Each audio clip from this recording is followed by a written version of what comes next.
Friends welcome to my channel. எல்லாரும் எப்படி இருக்கீங்க? எல்லாரும் நல்லா இருப்பீங்க அப்படின்னு சொல்லி நம்புகிறேன். சந்தியா ரேகம் சீரியல் டிசம்பர் 29க்கான எபிசோட் ப்ரிவ்யூ தான் பார்க்க போகிறோம். அதுக்கு முன்னாடி நம்ம சேனலை சப்ஸ்கிரைப் பண்ணாமல் மறக்காமல் சப்ஸ்கிரைப் பண்ணுங்கள். பக்கத்தில் இருக்க பெல் ஐக்கானு கிளிக் பண்ணுங்கள். அப்போ தான் நான் போகிற ஒவ்வொரு வீடியோஸும் உங்களுக்கு நோட்டிஃபிகேஷனாக வரும். வாங்க இப்போ வீடியோக்குள்ளே போகலாம். என்ன நடக்குதுன்னு பார்த்தீங்கன்னா கதிர் பண்ணி மாயாவையும் சீனுவையும் ஒரு இடத்துக்கு வர சொல்கிறாரு.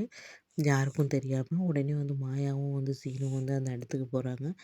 ஒரு ஒரு பழைய கொட்டகையில ஒளிஞ்சிருக்காரு நம்ம கதிர். இவங்க போனோன்னே வர்றாரு.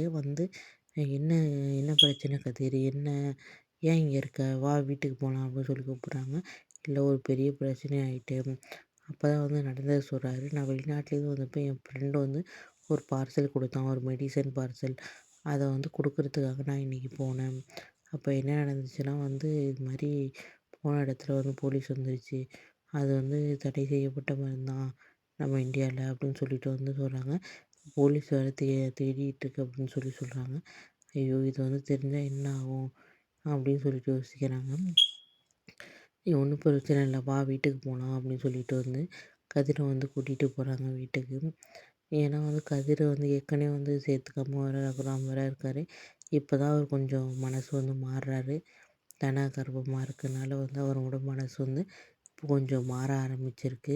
இந்த நேரத்தில் இப்படி ஒரு பிரச்சனை ஆகிட்டுனா கண்டிப்பாக அவர் வெறுத்துருவார். அதனால் இதுலேருந்து எப்படியாச்சும் நீ வெளியே வரணும். நீ தெரியாமல் தானே பண்ணின, தெரிஞ்சு யாரும் பண்ண மாட்டாங்களே அப்படின்னு சொல்லிட்டு நினைக்கிறாங்க. இது மட்டும் தனாவுக்கு தெரிஞ்சால் ரொம்பவே மனசு கஷ்டப்படுவா.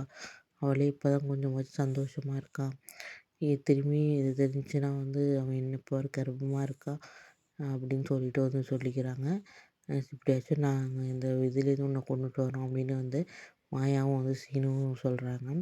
"சரி வா இப்போ வீட்டுக்கு போகலாம்" அப்படின்னு சொல்லிட்டு வீட்டுக்கு அழைச்சிட்டு போகிறாங்க. ஒரு பக்கம் பார்த்தீங்கன்னா ரகுராம் கர்ப்பமாக இருக்கனால குங்குமப்பூ வாங்கிட்டு தனாவுக்கு தர்றாரு பாசமாக.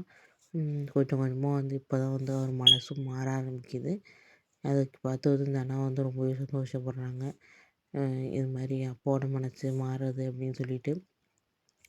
இன்னொன்று கதிர் வந்தது தனாவுக்கு ரொம்பவே சந்தோஷமாக இருக்குது. இதுதான் பார்த்தீங்கன்னா டிசம்பர் 9க்கான எபிசோட் ப்ரிவ்யூ. நெக்ஸ்ட் என்ன நடக்குதுன்னு சொல்லிட்டு நெக்ஸ்ட் வீடியோ பார்க்கலாம். ஃப்ரெண்ட்ஸ் மறக்காமல் நம்ம சேனலை சப்ஸ்கிரைப் பண்ணுங்கள். பக்கத்தில் இருக்க பெல் ஐக்கானே கிளிக் பண்ணுங்கள். அப்போ தான் நான் போகிற ஒவ்வொரு வீடியோஸும் உங்களுக்கு நோட்டிஃபிகேஷனாக வரும். நெக்ஸ்ட் வீடியோவில் பார்க்கலாம். பாய். தேங்க்யூ.